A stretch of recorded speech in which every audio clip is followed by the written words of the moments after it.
Bonjour, bienvenue sur Startup Show. Donc aujourd'hui, 3 invités pour débattre d'une question de fond pour le tissu économique des Alpes-Maritimes. Est-ce qu'il y a une place pour les startups industrielles sur la Côte d'Azur ? Alors, avant de vous présenter nos 3 invités, je rappelle aux internautes qui nous suivent en direct, qui peuvent poser les questions donc, aux 3 intervenants. Alors, Jean de Martini, vous êtes fondateur de Demtech. Demtech, est-ce que c'est une start-up industrielle? Est-ce qu'on peut l'appeler comme ça? Disons, le mot start-up a tendance à laisser penser que ça va démarrer vite.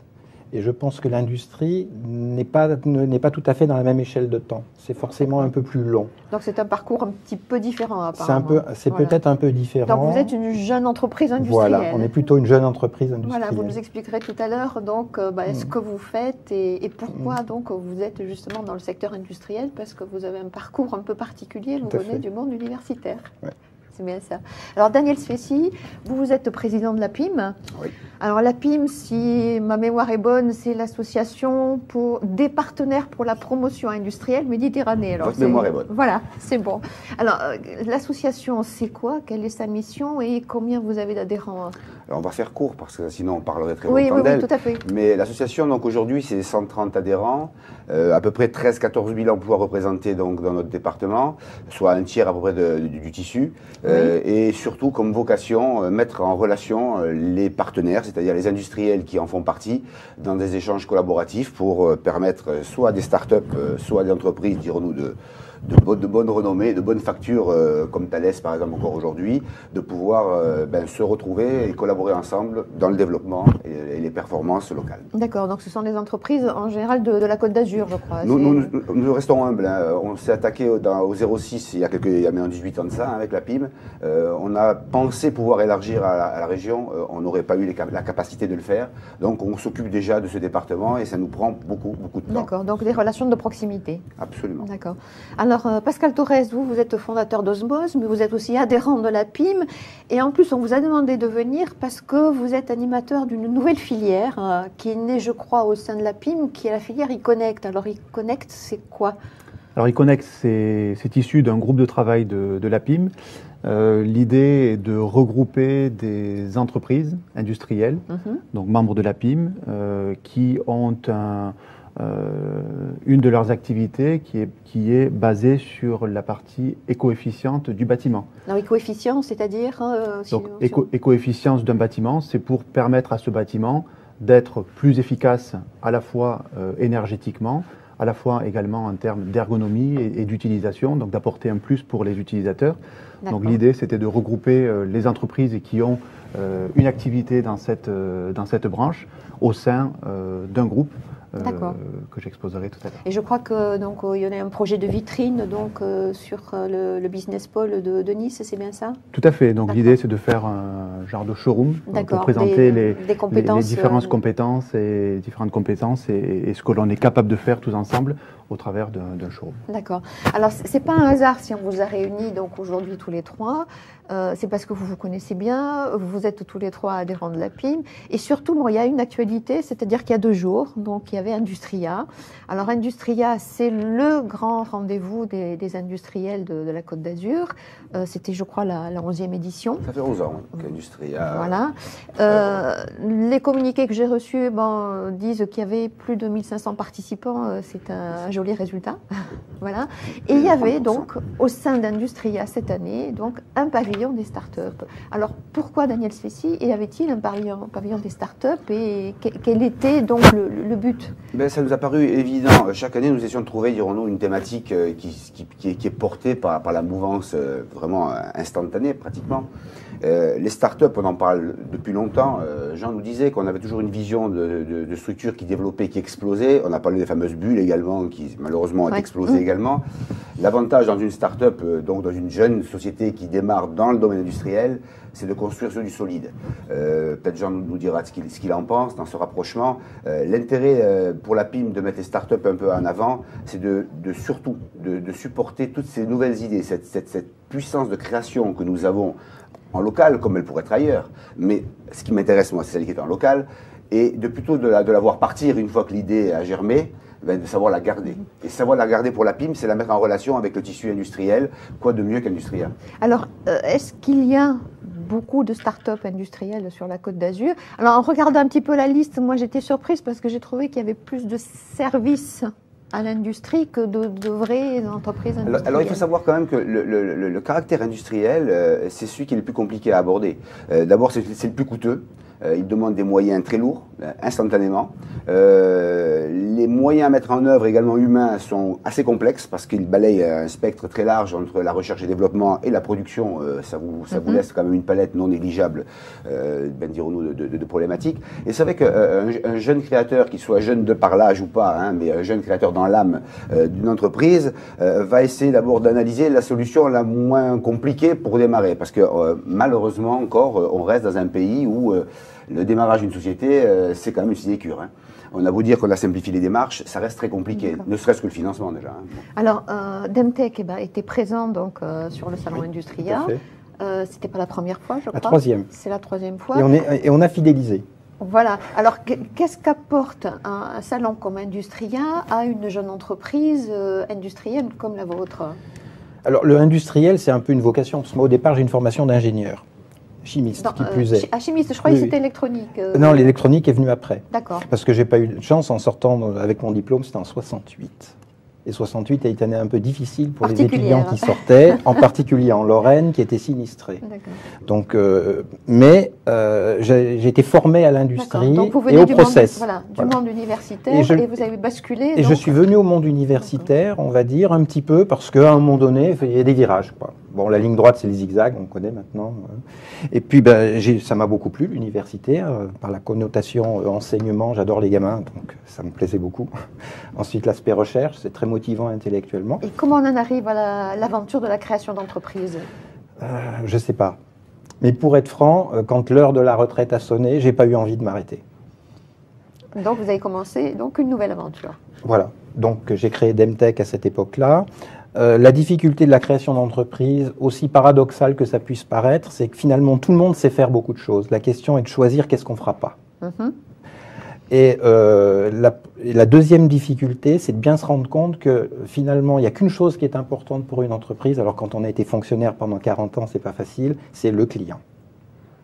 Et tout le reste, on va dire, c'est de l'accessoire. D'où l'importance d'une relation justement avec la PIM, où là vous rencontrez d'autres industriels. Voilà, qui ont à peu près les mêmes problématiques, puis qui nous font un peu la leçon, c'est-à-dire qui gentiment autour d'un petit four nous disent, bon, c'est bien les subventions, tout ça, mais ça ne vaut pas un bon client.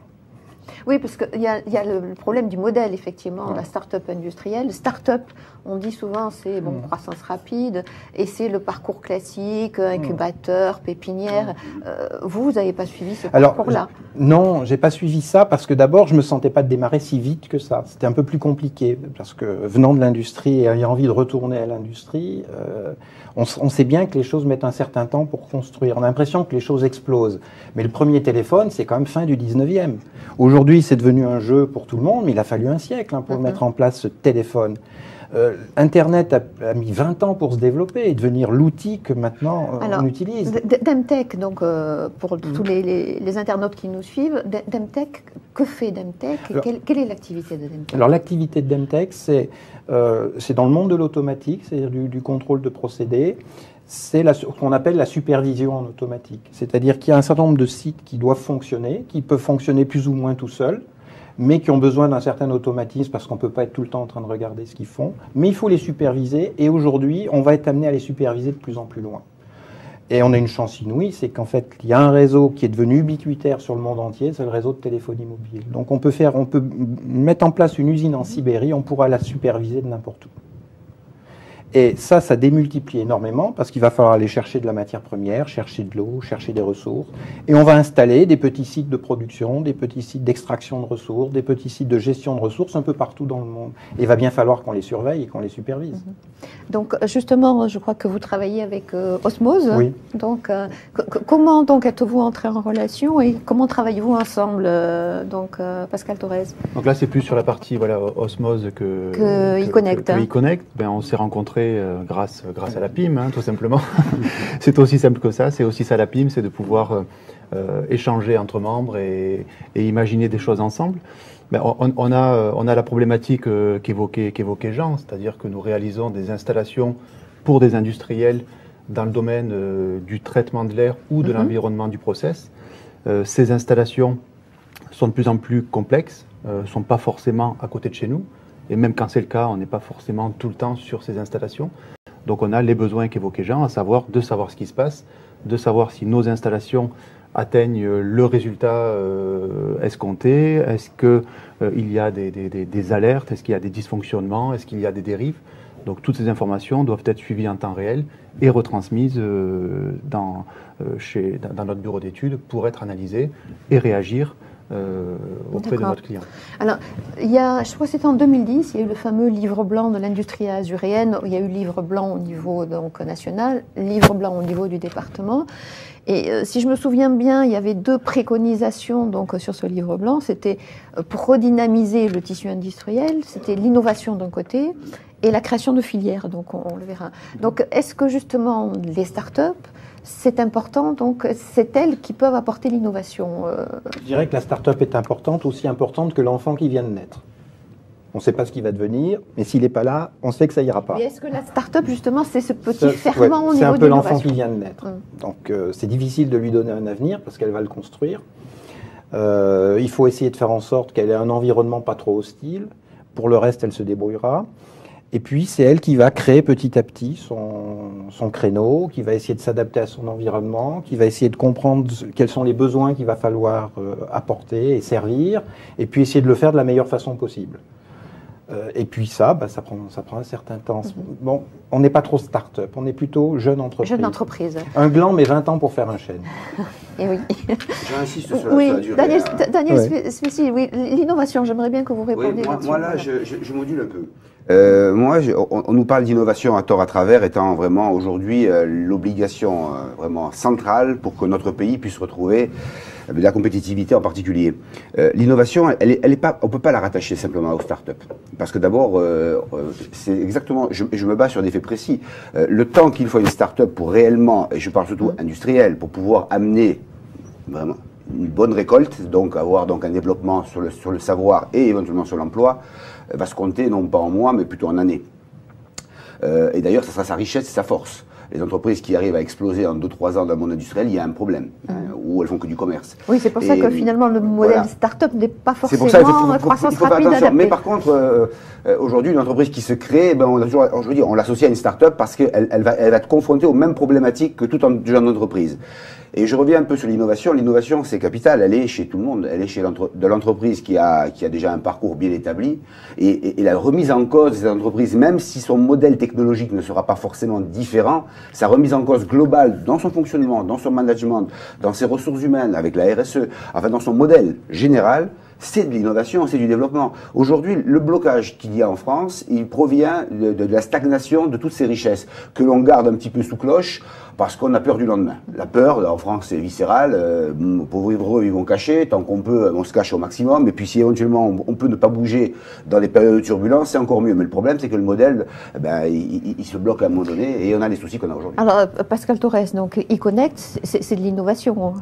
Il y a beaucoup d'innovation dans une filière comme ça. Alors, eConnect, c'est plusieurs choses, dont de l'innovation, effectivement. Donc, pour parler que de l'innovation. Il y a à la fois la dimension filière et l'innovation. Tout à fait, voilà, absolument. Donc, sur la partie innovation, ce qui est certain, c'est que des entreprises travaillant dans un secteur d'activité en commun, regroupées au sein d'une entité ou d'un label qui s'appelle eConnect, c'est la possibilité pour elles de travailler sur des projets R&D, sur des projets innovants, travailler ensemble et proposer des solutions concrètes auprès de donneurs d'ordre dans le bâtiment. Donc ça, c'est une des parties d'Econnect, c'est de pouvoir créer de la richesse ensemble au travers de compétences diverses et variées.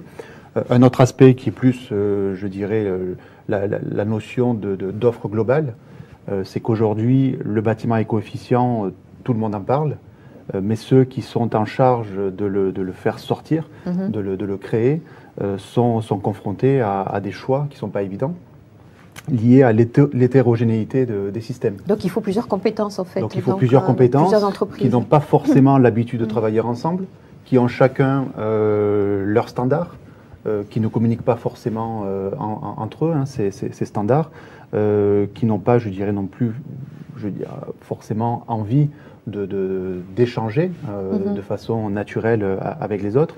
Donc Econnect, c'est la garantie à un donneur d'ordre, à un promoteur, à un architecte ou à un donneur d'ordre industriel d'une offre globale et d'une garantie de bon fonctionnement.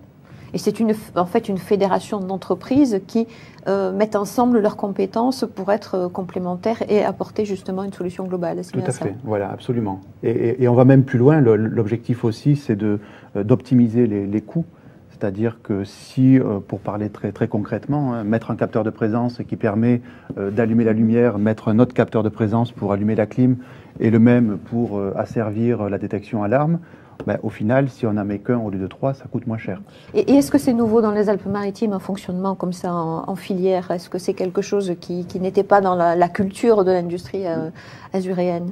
Daniel pourra en parler sur la partie filière, mais il est clair qu'une des caractéristiques de la Côte d'Azur, c'est justement de ne pas avoir de filière clairement identifiée. C'est une de ses forces aussi parce que ça crée de la richesse et de la variété. Donc c'est un petit peu, je dirais, innovant sur la Côte d'Azur d'avoir une émergence d'une filière de ce type, oui, effectivement. D'accord. Daniel Spessy, sur l'argument de la filière. La filière, c'est dans le livre blanc, vous disiez tout à l'heure qu'on avait le livre blanc du 06, non, c'est le livre blanc qui a permis au ministre de travailler, celui qui a été fait dans le 06, hein, c'est carrément l'original. Il faut savoir que l'APIM a été, dirons-nous, choisi pour le rédiger. Mon prédécesseur, Bernard Klenhoff, qui est aujourd'hui président de la Chambre de commerce et d'industrie. Oui, parce que les Alpes-Maritimes ont l'avantage d'avoir un président de Chambre de commerce et d'industrie, oui. Parce qu'assez souvent, c'est pas forcément un industriel. Oui, ça faisait plus de 40 ans qu'aucun industriel avait mis, dirons-nous, ses pieds dans le salon du premier étage. Et c'était intéressant également à double titre pour nous, c'est qu'en plus, il était président de l'APIM, donc avec une connaissance parfaite du tissu. Oui.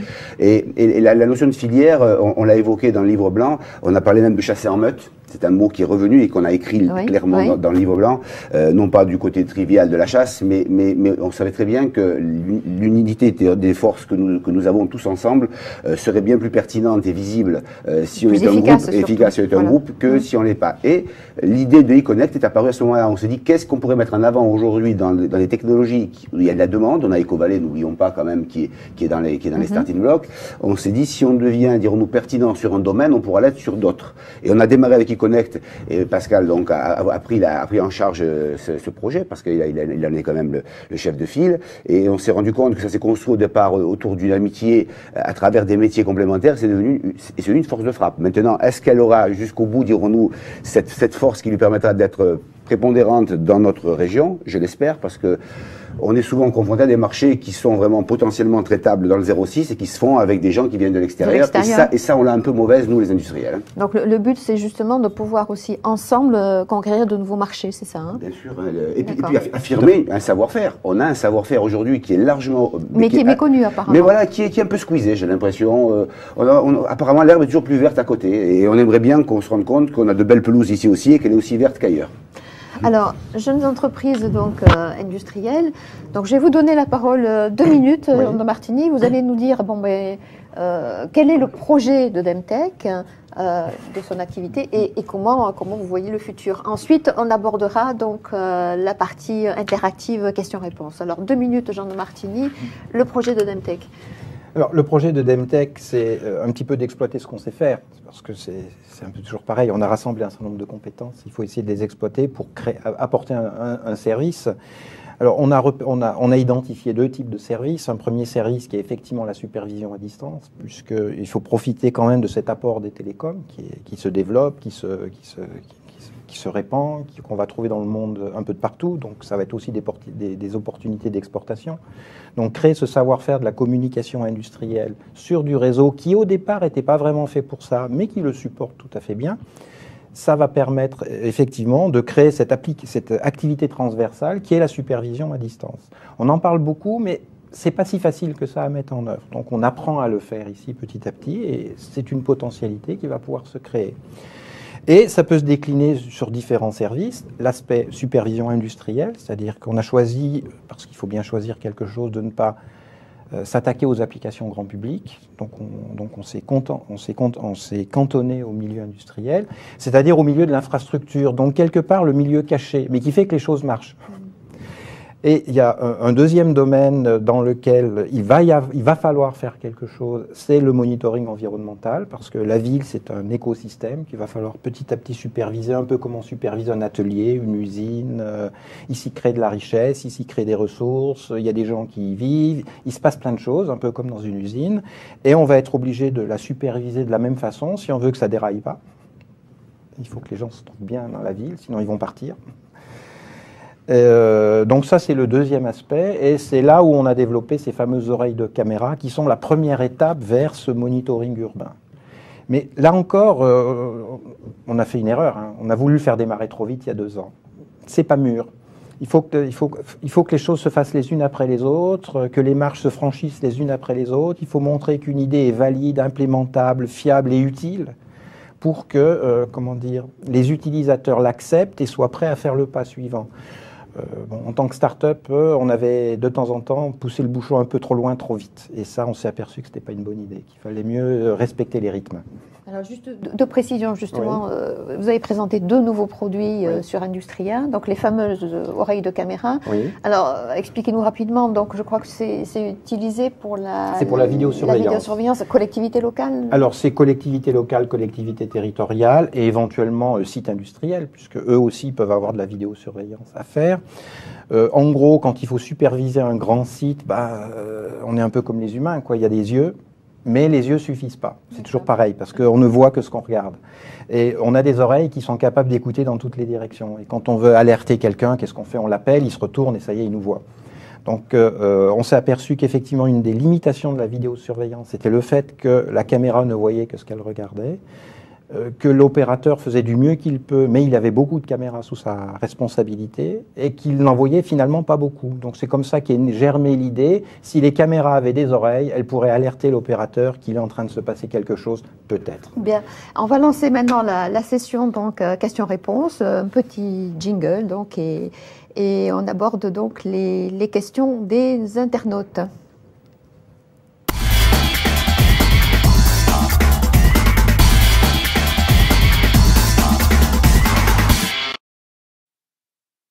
Alors, première question, c'est une question qui est posée par Pierre. Le tissu économique de la Côte d'Azur se prête-t-il à l'émergence de start-up industrielles? C'est vrai que c'est un tissu qui est plus orienté service, on connaît mal l'industrie. Daniel Spécy. Il faut savoir qu'aujourd'hui, 51% des richesses de ce département émanent du secteur industriel, direct ou indirect. Ça, on ne le sait pas. On met toujours le tourisme en leader. Non. Alors, c'est vrai qu'on est dans le sens très large, hein, donc on a bien sûr l'industrie de base et également tous les services qui vont être autour. Et là, je reviens à ce que vous disiez, en effet, l'industrie ne peut fonctionner si elle a des services qui sont, dirons-nous, à sa disposition. Et pour nous, ça fait un tout. Les bureaux d'études, par exemple, aujourd'hui, ne sont pas catalogués comme industriels. Sans bureau d'études, excusez-moi, il n'y a pas de produit qui se crée. Donc là, il y a peut-être quelques erreurs dans la définition aujourd'hui de ce qu'est un service à travers le monde industriel. Et de fait, les startups, c'est la manière de régénérer un tissu industriel dans lequel des nouveautés arrivent tous les jours. Jean vient de nous faire la preuve qu'on est parti d'un téléphone et aujourd'hui on voit les applications qui en sont. Et heureusement que les startups sont là. Mais ce qui est intéressant dans la projet startup, c'est que, et Jean en est la preuve, c'est qu'on peut être jeune diplômé 25-26 ans et on peut être un peu moins jeune diplômé pour se lancer dans une démarche. Donc c'est là où je parle de l'innovation. L'innovation, elle n'a pas d'âge. Le tout, c'est qu'on y croit et qu'on soit encadré. Ça, c'est capital. Nous, aujourd'hui, et je reviens un peu à votre demande tout à l'heure, pourquoi des startups industrielles? On a bien voulu montrer qu'une startup qui sort même d'un incubateur ou d'une pépinière elle a mieux à faire à venir dans un réseau comme le nôtre, plutôt que d'essayer de voler de ses propres ailes. Sinon, ben, comme Jean, elle va supporter quand même quelques désagréments à court terme, en pensant que seules les subventions dont elle peut bénéficier lui permettront d'avancer. C'est une erreur. D'accord. Alors une autre question qui va compléter un peu ce qu'on vient de dire, toujours de Pierre. Les startups sont censées être des entreprises à croissance rapide. Est-ce un modèle adapté pour l'industrie? Alors Jean-Marc. Je pense qu'il n'y a pas de modèle adapté. C'est-à-dire qu'il y a des situations et il faut s'y adapter. Alors de temps en temps, je comprends qu'il y a certaines situations où il faut aller vite sur le marché. Bon, c'est vrai que l'iPhone, je crois qu'il s'en est vendu 3 millions dans le week-end ou des choses comme ça. Je comprends. Maintenant, quand il faut... revenons sur la téléphonie mobile. Le premier téléphone mobile qui marche vraiment, il a fallu 20 ans pour le mettre en place. Et après, on peut aller très très vite pour développer des services autour du téléphone mobile. Demtech a été créé en 2007. Donc ça fait déjà 5 ans, effectivement. Ça fait 5 ans, mais honnêtement, Demtech s'est un peu cherché pendant 2 ans. Parce que la difficulté, ce que je signalais tout à l'heure dans une entreprise, c'est qu'est-ce qu'on ne va pas faire? Parce qu'on peut faire plein de choses, on a plein d'idées. Et puis après, quelles sont les idées qui vont être reçues? Parce qu'une idée tout seul une idée n'a d'intérêt que si elle intéresse les gens. Donc il faut découvrir ce qui va intéresser les gens et comment servir cette idée le mieux possible pour qu'elle apporte le service dont les gens en attendent. Alors on va mélanger l'outil qui est plutôt industriel, qui à la fin se traduit par un service. Je dirais pour arriver à... C'est une image que j'aime bien. Ce qui est génial dans un café, c'est je claque des doigts, j'ai un café sur la table. Mais qu'est-ce qu'il a fallu pour que ce café arrive sur la table et que je claque des doigts, il arrive. Pascal Torres, donc justement sur cette question, est-ce que le modèle start-up est adapté donc à l'industrie? Moi, je trouve que oui, tout à fait, le modèle start-up est tout à fait adapté. Je mettrai un petit bémol quand même parce que industrie, ça ne veut pas forcément dire non plus lenteur. Donc je pense qu'on a un peu trop parlé là du fait que ça peut aller très très vite. Par contre, ce qui est sûr, c'est que des partenariats sont nécessaires. D'accord. Donc je pense qu'il faut les mûrir parce que sinon on perd beaucoup de temps. Mais les partenariats peuvent déboucher sur soit de la R&D, soit sur des projets pilotes qui eux peuvent aller très très vite. Donc là on a parlé d'un projet commun tout à l'heure. Qui s'est fait très vite finalement. Qui s'est fait très vite parce que les industriels ont besoin de réactivité, parce que nos propres clients, qui sont eux-mêmes des industriels, travaillent en flux tendu et donc tout s'accélère. Donc il ne faut pas confondre vitesse et précipitation, mais il ne faut pas non plus se dire que ça ne doit pas aller vite. Au contraire, ça va très très vite. Par contre, là où je te rejoins, c'est qu'il faut absolument cadrer les choses, pas s'éparpiller, sinon on a vite fait de perdre beaucoup de temps. Mais une fois qu'on a ciblé, canalisé en fait, qu'on a canalisé, il faut aller très très vite et les partenaires industriels et les instituts également de recherche qui sont très ouverts pour divulguer l'innovation et participer à cette recherche, sont des gens qui savent aller très vite et les projets peuvent vraiment déboucher sur du concret rapidement. Alors, juste un point. Oui, parce que je pense que cette question, quand même, elle a deux connotations. Là. Et la deuxième, on n'a peut-être pas abordé. Attention à ne pas confondre justement cette fameuse bulle spéculative qui est chez les startups, c'est-à-dire je mets 1000 € et à un an, en fait, on n'est pas en train de jouer de boursicoter.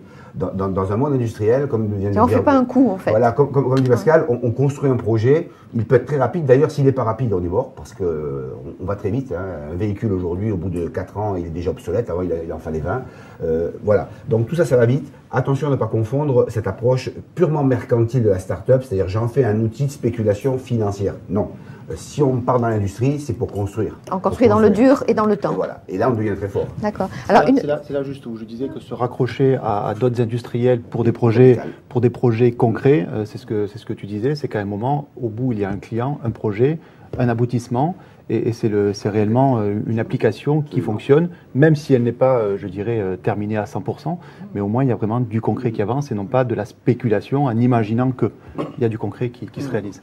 Alors, juste une dernière question avant la fin de l'émission. Y a-t-il des difficultés spécifiques dans la création d'une jeune entreprise industrielle, recherche de compétences, lourdeur des investissements?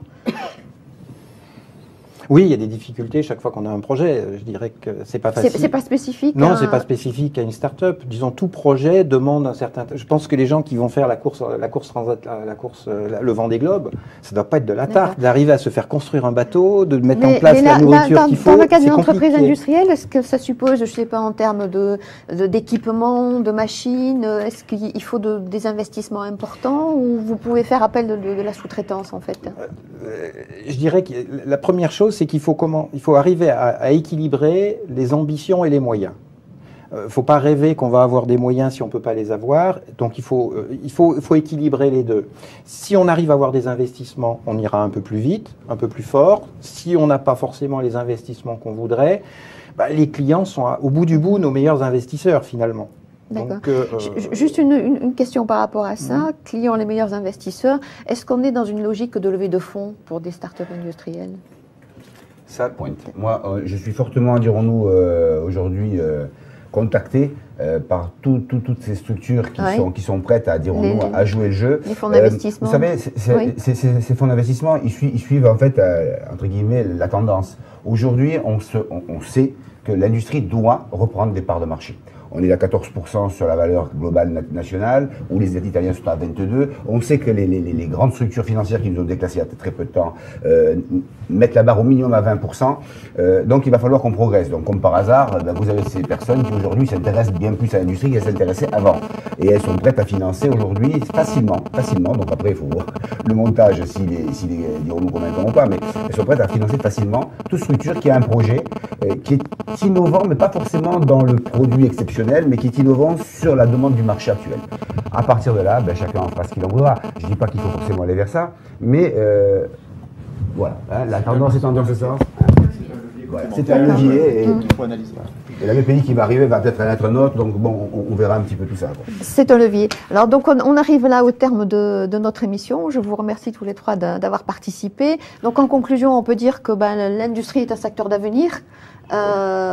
Pour les entreprises qui sont déjà installées et pour les jeunes entreprises qui comptent se positionner. Elle est redevenue.